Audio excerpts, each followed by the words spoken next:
Welcome to Verbal Prick Radio, where we give you a verbal image of life, and we are everyday people. Like to welcome you all to the show, reminding you all to check out our movie titled Black's Journey.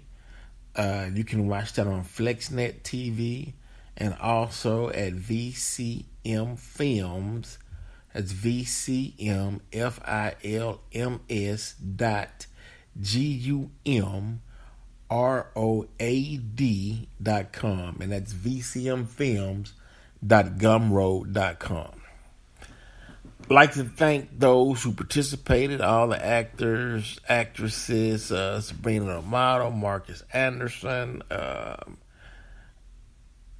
Cisco, myself, Marcus Mudd, Nasir Muhammad, Ashard Cole Muhammad, just Laura Nicole. I want to thank all of you guys, man. There's just so many people who played a role in making this thing a success. I appreciate it. But let's get to today's business at hand, right? And it really is a enigma wrapped in a riddle, tied in a cover-up. And that's the COVID-19 or Delta virus. That's the current situation that's going on in Afghanistan with the Taliban and also Haiti, right? Now we start with the COVID, right? Because this is going to be brief, but I just want you all to be aware so you don't get hoodwinked again and over again, right? COVID-19 and a Delta virus, right? Now, why is what's going on in Afghanistan just so important, right? And the timing to withdraw the troops, why did the timing abruptly just come? When we know that when the Brits went in Afghanistan, they didn't win the war. They got beat up, right? Russia went in, couldn't defeat or win the war in Afghanistan. America went in 20 years, couldn't defeat Afghanistan, so the troops had to pull out. They were tired of the loss of lives. Because everyone knows in order to win a war in Afghanistan, you have to send ground troops in. And the soldiers who fight in Afghanistan know that terrain so well till it's hard to defeat them, right? Okay. Now, well, how does that tie into the COVID and the Delta virus?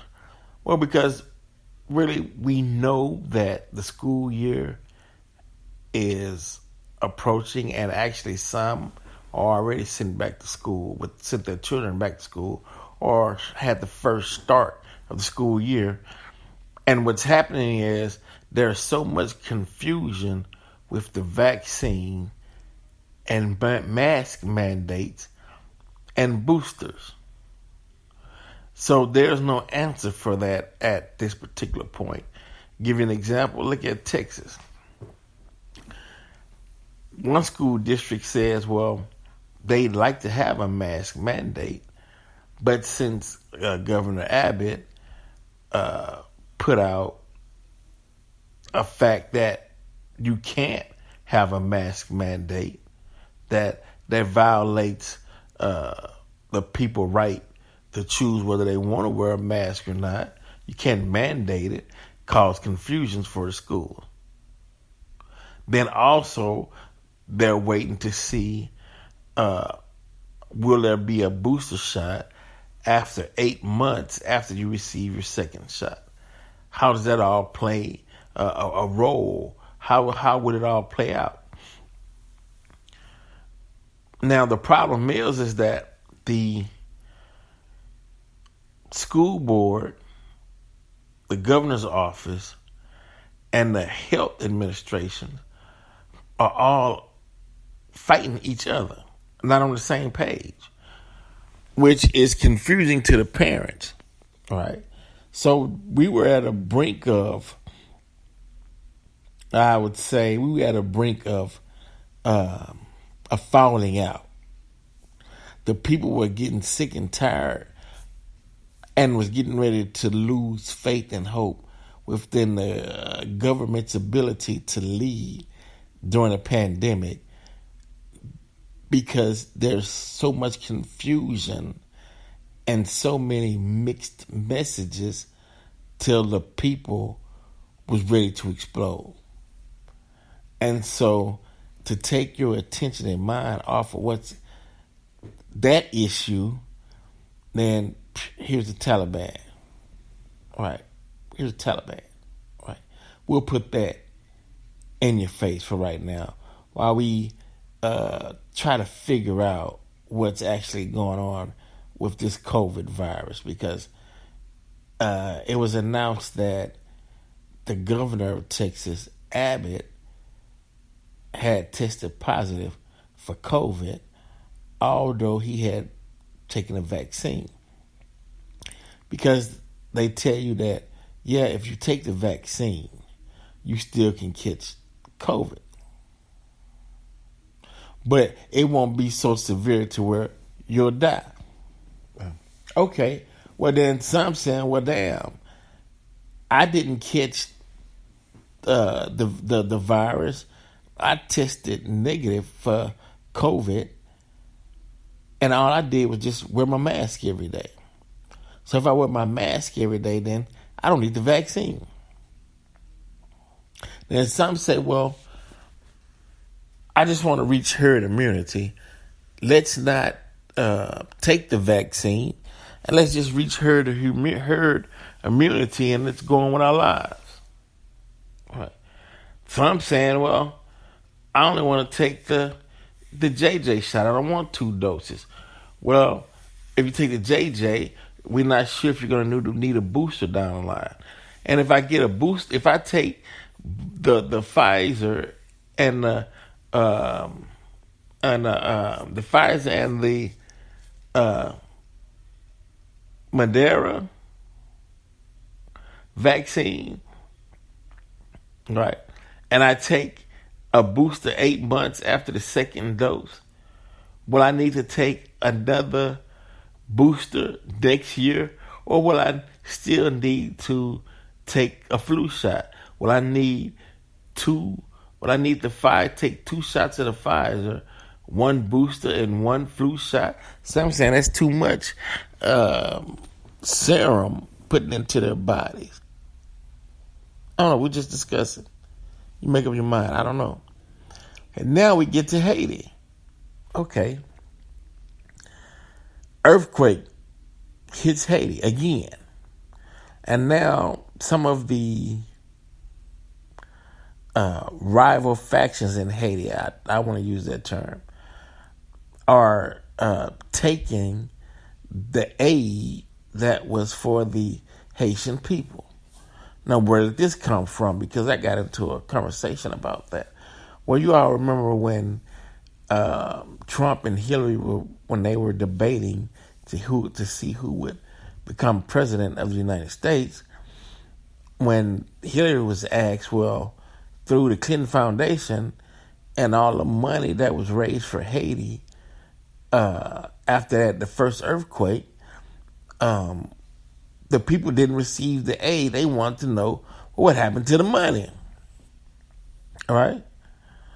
So some of the Haitian people are saying, well, we're not going to take that chance. Soon as relief aid hits the ground, we snatching it up right now and we distributing it to our families.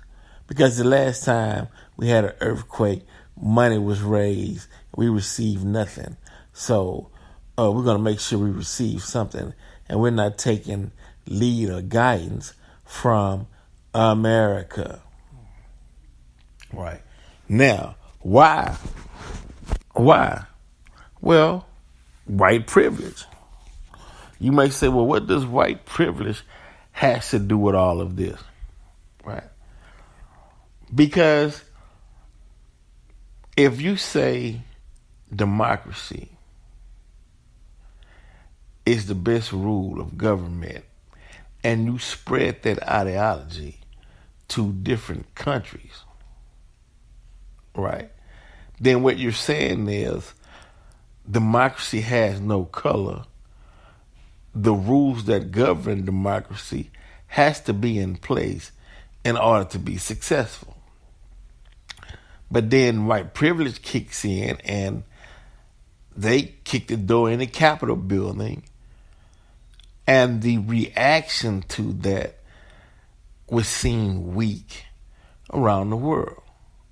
So now you have other countries saying, well, hell, don't push your democracy on me when you can't maintain it at your home. So the Taliban is like, well, we'll emulate what took place on January the 6th and we'll overthrow the Afghan government. And the president of Afghanistan, hell, he caught out of there. Right? Now they're hoping and praying that the Taliban will be peaceful towards those who worked with the Americans to get rid of the Taliban or who was trained to get rid of the Taliban. Yeah, it's a mess. It's a mess in Afghanistan. Right?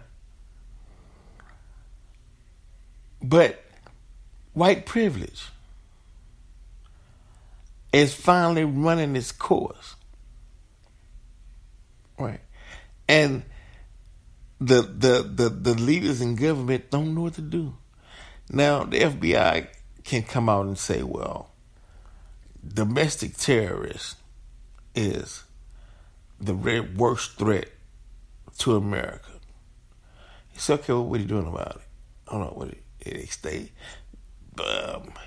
We knew this prior to January 6th. So how can you fight against it when you had a president that fueled it? And you don't think that other countries were sitting back watching all of this and even gathered some ideals from January the 6th to be like, no, okay, this is how you take your government. A bunch of you got to storm in and take it over like the Taliban did to Afghanistan. I mean, it looked like January the 6th all over again, except in Afghanistan and the clothing was different. You just didn't see Trump signs.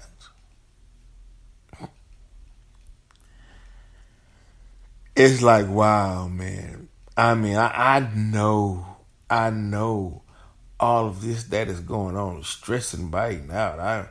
I know he pulling his hair out. Right. You dealing with COVID, you dealing with Delta, then you got Haiti, and you got you wasn't expecting the Afghan government to fall within 24 hours. After you pull the troops, you spend all that time and that money training them to be self-sufficient. You build hospitals, you build army bases, you build infrastructures in Afghanistan, and now it's like you built it for the Taliban because they're in control of it now. Why? Because the American people are war weary. They're tired of war. They don't want to see young men coming back home with loss of limb or in body bags or just distraught with PTSD. I can't take it no more. So you pull out. Then you send about 3,000 troops back in again to protect the airport and make sure, that the Americans and the people who were sympathetic and helped the American government can get out of there. Right. But that's even a hotbed because it can jump off into the war at any time. All it takes is one person from either side to get overexcited and shoot their rifle.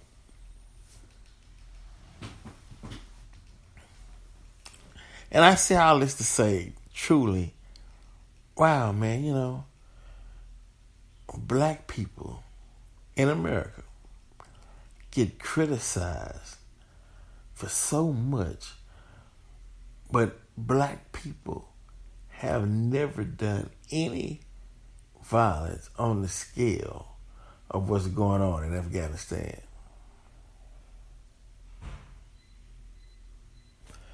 We're watched so much, right?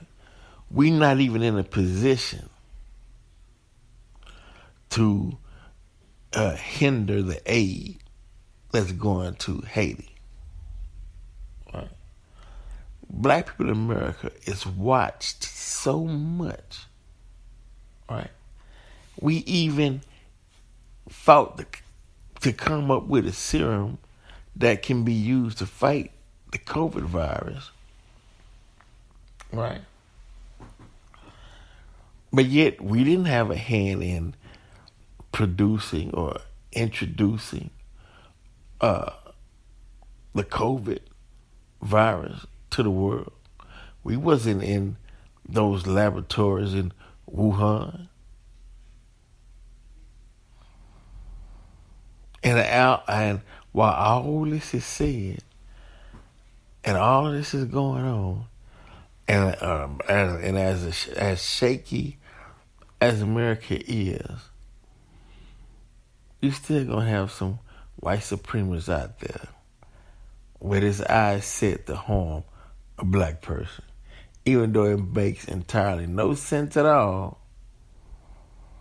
They probably can't even explain it, but they'll be hiding, waiting for a chance to pounce on a black man. Ridiculous. Verbal Pick Radio, we're out.